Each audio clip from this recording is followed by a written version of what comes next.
Nos vamos a ubicar ahí en Mateo capítulo 24, verso 12 y 13. Mateo 24, verso 12 y 13. Un saludo a todos nuestros hermanos que nos ven a través de los medios y los que nos escuchan también a través de la radio. Un abrazo bien especial para todos. Que sea Dios obrando de una manera especial en sus vidas. Y vamos entonces todos a tomar la palabra del Señor. Vamos a asegurarnos que lo que nos enseñan está escrito y que sale de la voz de Dios. Amén. Gloria a Jesús. Dios es maravilloso. Así que vamos a orarle a Dios. Padre, tú que estás en los cielos, permite, Dios, que nuestra vida se rinda a tus pies hoy. Nuestros oídos sean abiertos, nuestro corazón dispuesto, Señor, para recibir, Dios, esa gran bendición que tú sabes darnos, Padre eterno. En tus manos, Señor, estamos hoy unidos en un mismo propósito y en un mismo amor, porque tú eres santo y bueno con nosotros. Eres maravilloso, Padre. Gracias, Señor, porque has venido, Dios, para quedarte. Has venido, Dios, para ayudarnos, para revelarnos tu palabra, Señor. Señor, abre nuestro corazón y abre nuestra mente, Dios, y permite, Señor de los ejércitos, que hoy, Señor, seas tú nuestro maestro y pastor, Dios, para edificarnos, exhortarnos y consolarnos como lo sabes hacer, Padre, en el nombre de Cristo Jesús. Amén. Mateo 24, versos 12 y 13. Vamos a continuar hoy con este estudio. Y lo leemos en el nombre del Padre, del Hijo y del Espíritu Santo de Dios. Y por haberse multiplicado la maldad, el amor de muchos se enfriará, mas el que persevere hasta el fin, este será salvo. Amén. Pueden sentarse, mis hermanos.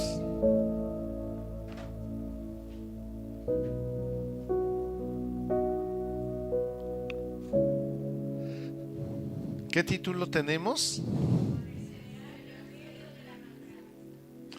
Bueno, me acabé de acordar de algo que yo no les mandé el boletín ayer, ¿verdad? Pero ya está en el grupo de amas, ¿sí? Bueno. De igual manera, cuando ustedes no reciban el boletín, es que yo vivo con tantas ocupaciones que se me pasa. Y si alguien se acuerda el sábado en la tarde de que no ha enviado el boletín, por favor me escriben. Amén. Gloria a Jesús. Bueno, perseverar en medio de la maldad es lo que la palabra que vamos, o el título que nos damos bien la palabra del Señor hoy. Por haberse multiplicado la maldad, dice, el amor de muchos se enfriará, mas el que persevere hasta el fin, dice, este será salvo. Y es que cuando Jesús dice, por haberse multiplicado la maldad, el amor de muchos se enfriará, está hablando de la decadencia moral. Esta maldad en griego, que quiere decir anomía, refiriéndose a la rebeldía y el rechazo de la ley de Dios. La norma santa y justa de Dios para vivir será despreciada, que es lo que estamos viviendo ahora, lo que llevará a un descenso del amor. Aumentarán la desobediencia, el abandono de la fe, y habrá un declive de decadencia en las normas y valores morales. Cualquier parecido a la realidad en este tiempo es pura coincidencia, ¿sí? Pero como vemos, el Señor lo anunció. Salmos capítulo 36, verso 1 al 4, nos enseña la palabra del Señor hoy respecto a esto, y es que había sido anunciado que la iniquidad del impío, me dice al corazón, no hay temor de Dios, delante de sus ojos lisonjea, por tanto en sus propios ojos, de que su iniquidad no será hallada y aborrecida. Las palabras de su boca son iniquidad y fraude, y ha dejado de ser cuerdo y de hacer el bien. Medita maldad sobre su cama, y está en camino bueno, y el mal no aborrece. Y nosotros vemos como todo lo que está pasando en el momento se anunció, incluso desde el tiempo de David se anunció. Es David quien anuncia esto que estamos viendo ahora. Y es que en lugar de seguir la norma de Dios, la humanidad pecadora seguirá su propósito o su propio camino. La impiedad y la maldad aumentarán. Es lo que nos enseña. Y en Jeremías capítulo 23, verso 10 al 11, Jeremías 23, 10 al 11. ¿Qué nos enseña Jeremías 23, 10 al 11? Dice: porque la tierra estará llena de adúlteros a causa de la maldición de la tierra. Está desierta. A causa de la maldición la tierra está desierta.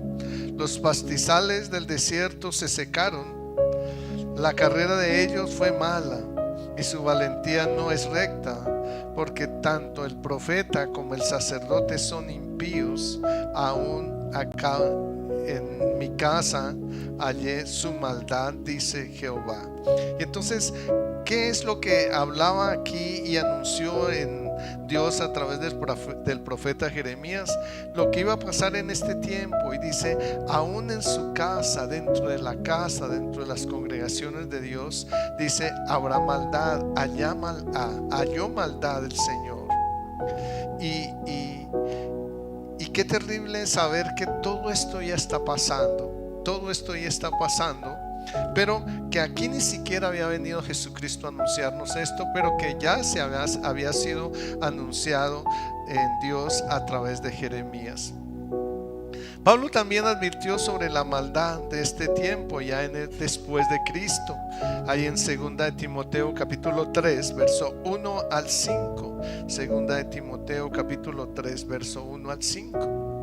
¿Qué dice? ¿Qué nos advirtió Pablo aquí? Pablo hace una advertencia fuerte y dice: también debes saber esto, que en los postreros días vendrán tiempos peligrosos, porque habrá hombres amadores de sí mismos, ávaros, vanagloriosos, soberbios, blasfemos, desobedientes a los padres, ingratos, impíos, sin afecto natural, implacables, calumniadores, intemperantes, crueles, aborrecedores de lo bueno, traidores, impetuosos, infautos, amadores de los deleites más que de Dios, que tendrán apariencia de piedad, pero negarán la eficacia de estos. A estos evita.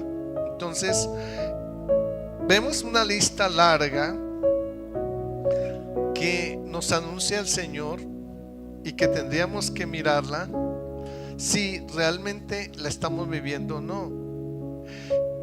Solamente tenemos que mirar la palabra del Señor y extender nuestra vista y nuestros oídos alrededor y ver qué es lo que está pasando. Y si esta palabra que está escrita se está cumpliendo. No hay nada que añadirle al Señor aquí, no hay explicación que añadirle, porque todo lo que nosotros podemos leer, creo que lo estamos viendo. Entonces, todo está escrito. Este es entonces el resultado de un corazón duro, lleno de orgullo y vanidad desenfrenada y absoluta. Entonces, ¿qué tenemos que cuidarnos? Y es, Dios nos enseña a que nosotros tenemos que vivir una vida en santidad, en la voluntad de Dios. Esa vida en santidad depende de cuánta obediencia y conocimiento de la verdad tenemos nosotros de la palabra del Señor. Si no hay conocimiento, fácilmente podemos ser engañados y nos vamos a desviar con facilidad de la palabra del Señor y nos va a parecer que todo anda bien. Los ojos de los hombres serán vendados, nos enseña la palabra del Señor. Sus oídos serán alterados, tendrán comezón de oído. Y en ese momento hay mucha persona, a raíz de las crisis del mundo, buscando a Dios, pero lamentablemente no todos encuentran a Dios, por lo menos la verdad de su palabra. Mateo capítulo 13 verso 15, ¿qué nos sigue enseñando el Señor ahí? Porque el corazón de este pueblo se ha engrosado y con los labios oyen pesadamente y han cerrado sus ojos, porque no ven con los ojos y oigan con los oídos y con el corazón entiendan y se conviertan y yo los sane. ¿Y qué es lo primero que está pasando en este momento, y es que no estamos viendo con los ojos porque nos gusta solamente escuchar y nos emocionamos con lo que nos dicen, pero realmente no estamos recibiendo la verdad de Dios. La palabra revelada ya no es revelada, ya es interpretada por el hombre, y nosotros tenemos que buscar es la palabra revelada, no la interpretación del hombre. Y es eso a lo que Dios nos llama. Algo que es muy notorio, y es que el amor entre hermanos se ha venido enfriando. Pero luchamos hoy por eso, trabajamos mucho. Mire que es muy difícil mantener el amor dentro de la iglesia. No faltan los inconvenientes. Difícilmente nos encontramos amándonos los unos a los otros. Siempre miramos el defecto del otro y nos alejamos de ellos, cuando deberíamos estar orando y mostrándoles la palabra del Señor para que sean exhortados por Cristo en amor.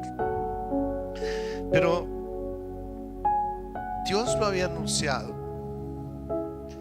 y Jesús nos deja esa enseñanza a través del apóstol Juan en primera de Juan 3:10, que nos dice: y en esto se manifiestan los hijos de Dios y los hijos del diablo. Todo aquel que no hace justicia y no ama a su hermano no es de Dios. Y esto es una cosa que nos sacude. A mí, cuando me dicen que puedo llegar a ser hijo del diablo, eso me sacude. Es no solamente el que habla mentiras se hace hijo de Satanás, sino también el que odia o rechaza a su hermano. Entonces, ¿qué tenemos que hacer? Trabajar por ese amor. Hoy vamos a compartir casualmente un tiempo como iglesia, y los jóvenes nos traen una película hoy hermosa a las 10 de la mañana. Pero ¿cuál es el fin de todo esto en sí? Y es que la iglesia permanezca unida en amor. A mí me da tanto gozo cuando todos traen lo que le corresponde, y entonces esperando que todos podamos estar en amor, unidos. No es tanto lo que vamos a compartir, sino lo que sentimos por ese tiempo de unidad. Y eso es algo que la iglesia no debe perder. Allá en Hechos capítulo 2 verso 42, 40 al 44 en sí, nos enseña cómo fue que la iglesia inició de la manera en que hoy vamos a hacerlo nosotros. Así inició la iglesia. Se recibían la palabra, adoraban a Dios y luego compartían, dice, de lo que tenían. De eso compartían. Y esa es la iglesia primitiva, y a esa iglesia es que Dios nos llama a seguir. La iglesia no ha cambiado. La iglesia que establecieron los apóstoles por orden de nuestro Señor Jesucristo y de acuerdo a su enseñanza, es la iglesia que nosotros tenemos que vivir en este tiempo. No es otra iglesia. Dios no ha establecido otra iglesia, es la misma. Es el conocimiento de la verdad, la obediencia a ella y el amor entre hermanos. Esa es la iglesia de Cristo. El amor que se enfría es un caldo de cultivo para más maldad. Cuando dejamos enfriar el amor, ¿qué es lo que nos lleva? A la maldad. Y la causa y el efecto de la maldad, del griego de la anomía, significa sin ley. Y en este contexto se refiere a la falta de obediencia a la ley de Dios, lo que lleva a un aumento y rechazo de sus normas y sus principios, los principios de Dios. Si no tenemos la ley, ¿cómo sabemos si nos estamos portando bien o no? Y dijo Pablo allá en el capítulo 7 de Romanos que él no conocía el pecado si no era por la ley. Pero nos deja esa enseñanza. ¿Cómo conocemos nosotros el pecado si no tenemos la ley? ¿Cómo sabemos si estamos andando de una manera correcta frente al Señor si no es por la ley? Así que ahí en primera de Juan capítulo 3 verso 4 dice: todo aquel que comete pecado infringe también la ley, pues el pecado es infracción de la ley. ¿El pecado qué es? Infracción de la ley. Pero ¿cómo vamos a saber que estamos siendo infractores de la ley si no tenemos los mandamientos escritos, si no estamos en el pacto, en el nuevo pacto que Cristo hizo para con nosotros? Todo esto está indicando entonces que, como dice ahí, que Dios, el amor se enfría. Y esos principios nos llevan a infringir la ley. Ahora, ¿qué nos dice Romanos 2:13? Romanos 2:13. Porque no son los oidores de la ley los justos ante Dios, sino los hacedores de la ley serán justificados. Si tú no estudias la palabra de Dios, sino solamente se dedica a escuchar prédicas a través de la televisión, del radio, qué sé yo, las diferentes formas en que se expone la palabra del Señor, pero si tú no abres tus ojos a la palabra escrita, pues es muy difícil que sea hacedor de la ley. Pero cuando tú miras la palabra del Señor y te aseguras que la estás viviendo y que lo que te están enseñando es lo que está escrito, entonces podrás ser justificado a través de la misma palabra de Dios. Entonces el mundo se precipitará hacia un nivel de maldad extrema si nosotros no vivimos la ley de Dios. Estaremos como en los tiempos de Noé, donde Dios ve, como Génesis, ahí miremos cómo vio Dios el mundo en Génesis 6:5. Y vio Jehová que la maldad de los hombres era mucha en la tierra, y que todo designio de los pensamientos del corazón de ellos era de continuo el mal. Eso lo vio antes de construir la barca, antes de que Noé llamara al pueblo a la barca. Eso lo vio el Señor. Todo era malo, de continuo. El corazón del hombre no hacía sino maldad. Y en este momento, donde la barca ya no es de Noé sino de Jesucristo, ¿cómo lo estamos viendo?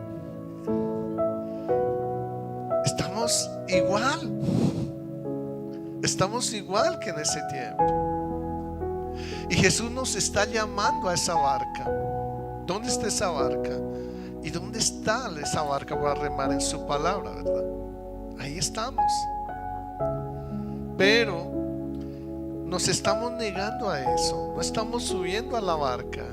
Tú no necesitas mirar la barca desde afuera, que fue lo que hicieron en el tiempo de Noé. Miraban la barca desde afuera y criticaban a Noé porque había construido una barca por ahí en un lugar donde ni siquiera llegaba el agua. Y estamos exactamente igual. A veces creemos ser cristianos y criticamos la barca, pero no estamos en la barca. Para entrar a la barca necesitamos entrar en la palabra, almacenar palabra, meternos, sumergirnos en ella. Ese libro que nos dejó el Señor, que ahora tiene 66 libros, es la barca del Señor. Tenemos que subirnos a ella. Tenemos que estar metidos dentro de ella. Tenemos que remar en ella. ¿Y cómo remamos? Pues tomando cada palabra de ella. Entonces es importante que nosotros entendamos que tenemos que salirnos de aquellos que en pensamiento solamente maquinan del mal, pero realmente su corazón está lejos de Dios. La Biblia explica que los seres humanos poseen libre albedrío. Todos nosotros poseemos libre albedrío. Tenemos libertad de hacer lo que queramos. Dios así lo dijo y así lo expuso ante la iglesia. Así expuso eso Dios ante la iglesia. Miremos ahí Deuteronomio 30:19. Lo colocó ahí frente a todos los seres humanos y dice: a los cielos y a la tierra llamo por testigos hoy contra vosotros, que os he puesto delante la vida y la muerte, la bendición y la maldición. Pero ¿qué nos pide? Escoge pues la vida para que vivas tú y tu descendencia. ¿Y dónde está la vida? ¿Quién es la vida? Juan 14:6, ¿qué dice? Jesús es el camino, la verdad y la vida. ¿Y dónde está Jesús? Dentro de la barca, ¿cierto? Necesitamos venir a esa barca, necesitamos sumergirnos, meternos en esa barca con Jesús. Qué bueno que podamos entender que el capitán de nuestra barca debe ser siempre nuestro Señor Jesucristo. No puede ser otra persona. El que capitanea nuestra barca, eso significa el que nos enseña la palabra de Dios, debe ser Jesús. Debe ser Jesús. Entonces, necesitamos entender que el hombre escoge hacer mal uso de esa palabra, de esa libertad. Y eso lo conduce a la multiplicación de la maldad. Lamentablemente es así. Tenemos entonces que apartarnos de esas malas barcas donde Jesucristo no es el capitán de ellas. Debemos saber que en medio de este panorama sombrío, Jesús quiere hacer brillar una luz de esperanza para todos los que quieran subir a la barca. De hecho, Él es la única esperanza cuando dice: mas el que persevere hasta el fin, este será salvo.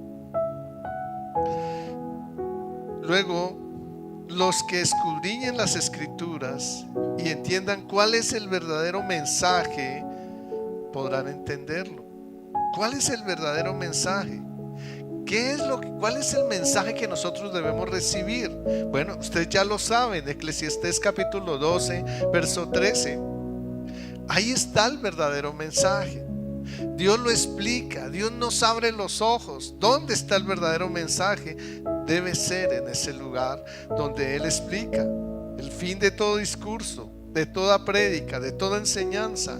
¿Cuál debe ser? Teme a Dios y guarda sus mandamientos, porque dice: esto es el todo del hombre. Entonces, estos perseveran ante la persecución. Quienes están en esta enseñanza, ellos aprenden a perseverar en la persecución, las falsas enseñanzas y la maldad desenfrenada. Y son aquellos cuyo amor no se enfría y son verdaderamente nacidos de nuevo, son sellados por el Espíritu y sus vidas son transformadas por el mismo Espíritu Santo de poder. ¿Qué nos dice Santiago capítulo 1, verso 12 al respecto? Bienaventurados el varón que soporta la tentación, porque cuando haya resistido la prueba, ¿qué recibirá? La corona de vida que Dios ha prometido a los que lo aman. ¿Cuántos aman a Dios? Se saben los mandamientos, ¿verdad? Entonces, por eso certifica que amamos a Dios.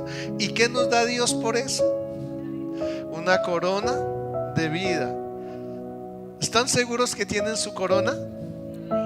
Seguros tienen su corona, ¿verdad? ¿La pueden perder? Sí, si descuidan, si no guardamos los mandamientos, la podemos perder, ¿cierto? Allá en Apocalipsis 22 nos enseña que podemos ser borrados del libro de la vida, ¿cierto? Entonces, que Dios nos guarde. Tenemos que trabajar mucho en esto. Por eso dice la palabra del Señor: el que piense estar firme, mire que no caiga. Entonces a veces nos sentimos firmes, pero nos descuidamos en agradar a Dios. David se sentía tan firme en su ministerio y en su gobierno en el pueblo de Israel, que muchas veces se descuidó y su carne lo traicionó. Entonces, tenemos nosotros un enemigo alrededor que nos quiere arrebatar la corona. ¿Quién es ese enemigo? La carne, ¿cierto? Por eso la palabra dice allá en Malaquías que nos cuidemos de ¿qué? De la que duerme con nosotros, ¿cierto? De la que duerme con nosotros. Tenemos que cuidarnos de eso. Y esa que duerme con nosotros, ¿cuántas estrategias tiene para hacernos caer? 17 estrategias, ¿cierto? Y somos débiles a esas 17 estrategias. Por eso todos los días tenemos que fortalecernos en Dios para que no seamos engañados. Dios nos anima entonces a mantener la fe y la paciencia a pesar de las dificultades y tentaciones que el mundo nos está colocando. Somos tentados a hablar mal de todo el mundo, somos tentados a juzgar a todo el mundo, sabiendo que Dios todo lo permite. Nuestros gobernantes Dios los permitió, dice que Él es el que quita y pone reyes, lamentablemente. Y a veces nos sentimos mal gobernados y somos tentados a juzgar. Pero Dios no nos está llamando a eso. Dios quiere que nos cuidemos, que nos guardemos de eso. Por eso dice: bienaventurado el varón que soporta la tentación. Hebreos capítulo 10 verso 36 dice, ¿qué nos dice? Porque es necesaria la paciencia para que, habiendo hecho la voluntad de Dios, obtengáis la promesa. ¿Cuál es la voluntad de Dios? ¿Dónde dice eso? Primera de Tesalonicenses 4:3. Sí, porque tú de pronto le dices a otra persona que esté hablando de la palabra, la voluntad de Dios es nuestra santificación. No, ¿cómo va a decir eso? La voluntad de Dios es lo que hacemos. Y no, eso no es así. No que no es, pero ¿cómo le demuestra? ¿Sí? ¿Cómo le puedo demostrar a alguien que una casa me pertenece? Con las escrituras, ¿cierto? Y tengo que demostrar, tengo que colocar en las manos de Dios mi voluntad en santidad. Así como demuestro ante un juez que una casa me pertenece con las escrituras, con aquellos papeles escritos que se llaman, valga la redundancia, escrituras. Tengo que demuestro ahí que esa casa me pertenece. Así también tengo que demostrar que esta casa le pertenece a Dios. ¿Sí? ¿Con qué? Con las escrituras. ¿Cuáles escrituras? La palabra de Dios, ¿cierto? Tengo que demostrar que realmente yo soy pertenencia de Dios. Todo esto entonces nos invita a reflexionar sobre el impacto de la rebeldía a Dios y el rechazo de sus principios, y cómo esos principios tienen enseñanzas bíblicas en nuestro tiempo, en el mundo llevado por un ambiente de desolación y falta de amor. Es dinero, posesiones, comodidades terrenales, pero de amor no tenemos nada. No tenemos nada. Soy cristiano, pero ni siquiera conozco a los hermanos de la iglesia. ¿Cuántos conocen a mi hermana María del Carmen Acosta? ¿Sí la conocen? Son poquitos los que la conocen, ¿verdad? Entonces, ¿cómo las conocen? ¿Ustedes saben qué está pasando ella hoy? Está enferma. Por eso no está aquí con nosotros, ¿sí? Le llegó el virus ese que está corriendo por ahí. Entonces, por eso oramos hoy por ella. Pero eso es lo que nos corresponde hacer, orar por ella. Yo les recomiendo, si ustedes la aman, si ustedes la conocen, y si no tienen el teléfono, averigüen el teléfono. Mi hermana Magali lo sabe, ¿sí? Entonces ella les da el teléfono, llámenla. Mire que no hay cosa que nos aliente mejor que una llamada de aliento de los hermanos. Pero hay otra pregunta: ¿cuántos conocen a nuestra hermana Menely Duarte? ¿Sí? ¿Y saben qué está pasando ella hoy? Entonces, ¿qué tienen que hacer? Llamarla, ¿cierto? Pero es que yo no tengo el teléfono. Sí, pero aquí en la iglesia lo pueden conseguir, ¿verdad? Entonces, mi hermana Magali se lo suministra. Pero hay que llamar, hay que mirar. De esa manera es que mostramos el amor de Dios. No esperen que sea el pastor quien siempre esté llamando, ¿no? que sea la iglesia. Nosotros somos un solo cuerpo, y cuando un miembro del cuerpo se duele, ¿qué pasa con los otros? Se duelen con él, ¿cierto? Y esa es la manera en que Dios nos llama a vivir el amor. Entonces, ¿qué tenemos que hacer? Unidos, preocuparnos los unos por los otros, ¿verdad? Eso lo tenemos que hacer. ¿Cuántos llamaron a mi hermana Yané cuando estaba enferma? ¿Cuántos? Uno, ¿cierto? Y somos, si no lo saben, somos ya 116 personas en la iglesia, ¿cierto? ¿Sí? Entonces, mi hermana Luisa también. Pero no son 2 personas en la iglesia que hay. Somos más de 100 personas que hay en la iglesia. Entonces, ¿cómo sabemos, cierto? ¿Saben que mi hermana X necesita un empleo? No lo sabemos, ¿cierto? Entonces eso no es amor. Tenemos que aprender a vivir el amor. Eso es aprender a vivir el amor. Sobre todo los líderes, los que ya trabajan en la iglesia, acostúmbrense a tener los teléfonos de la iglesia y estar pendientes de quién tiene necesidad, me refiero de oración. Y estemos ahí pendientes de eso, porque es lo que Dios desea de nuestra vida. ¿Sabe que Jesús nunca descuidó a sus 12 apóstoles? Siempre les dio la provisión, siempre les dio lo que necesitaban. Es más, iba hasta la casa de ellos a visitarlos. ¿O no se acuerdan que la suegra de Pedro estaba enferma? ¿Y quién llegó a la casa? Jesús, ¿cierto? Entonces no era Pedro el que estaba enfermo, era la suegra. Era la suegra de Pedro la que estaba enferma, y Jesús llegó allí a visitarla. Trabajemos por eso, por la unidad de la iglesia. Que seamos una iglesia diferente, hermanos.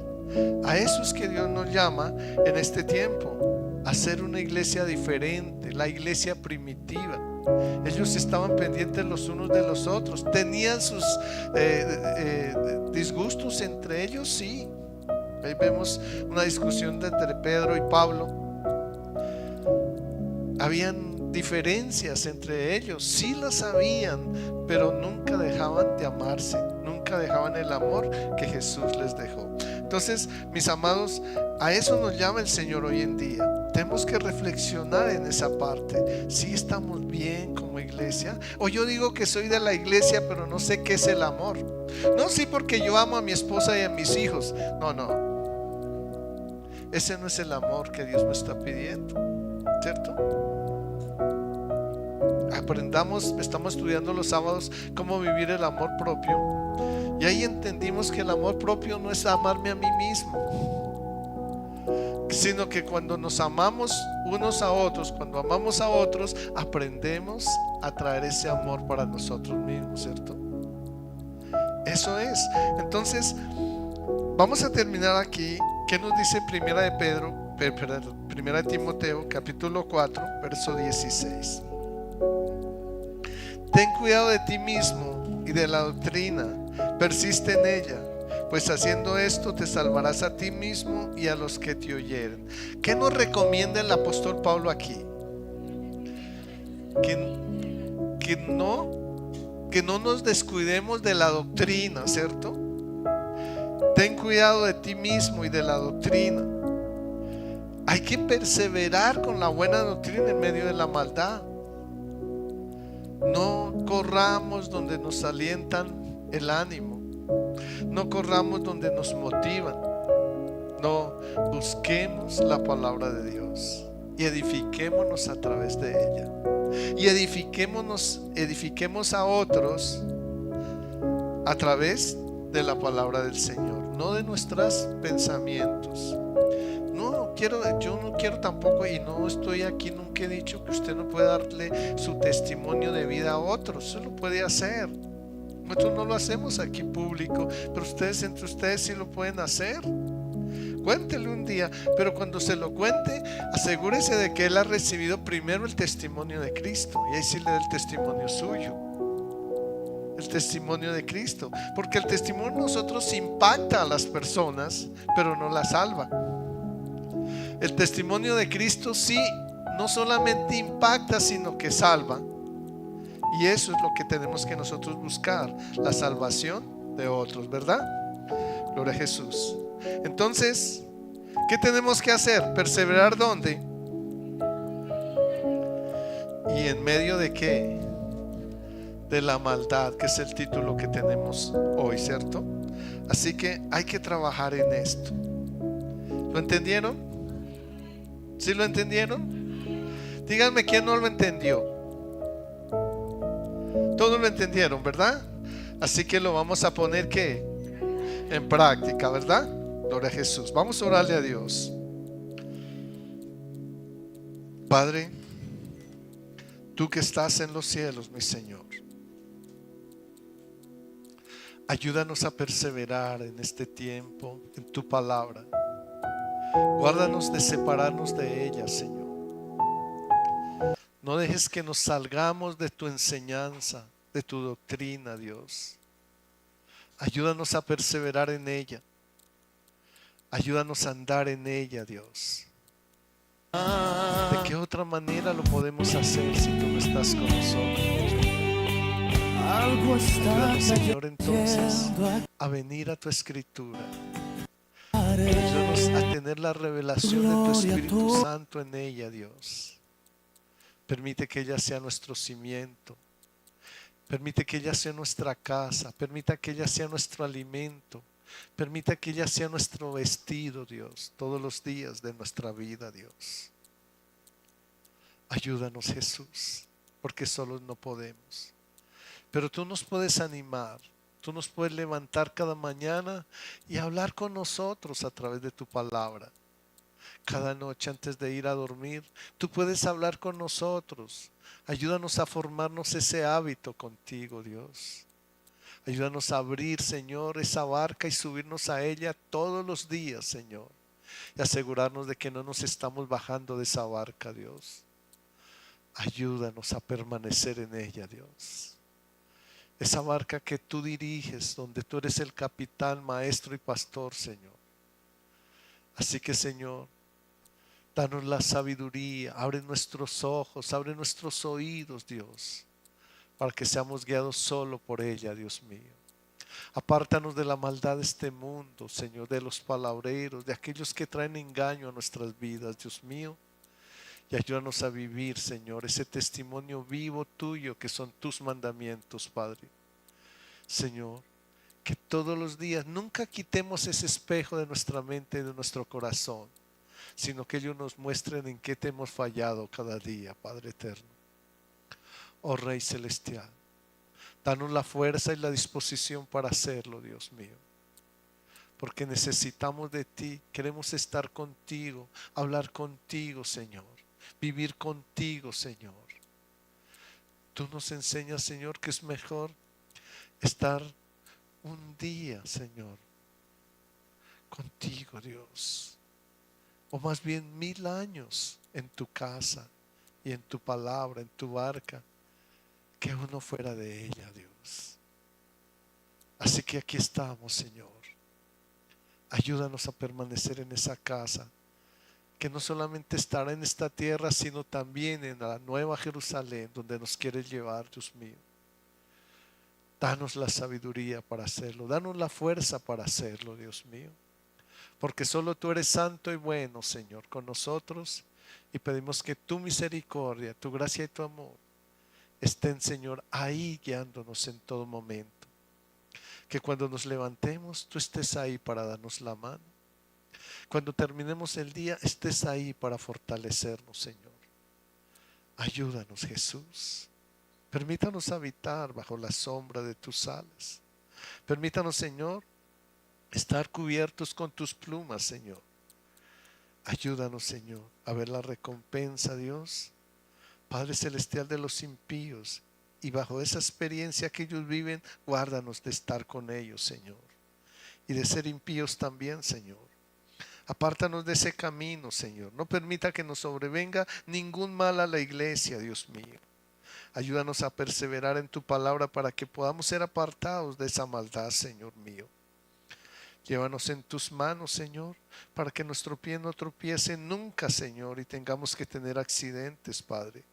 Rodéanos con tus ángeles, Señor, para que seamos guardados en todos nuestros caminos, en nuestro entrar, en nuestro salir, en nuestro laborar, en todo lugar. Por favor, cuídanos con tus ángeles, Señor Dios de los ejércitos, para que podamos salir victoriosos cada semana, Señor. Padre, te alabamos y te bendecimos. Y queremos colocar, Señor Dios, nuestra vida en tus manos, Señor.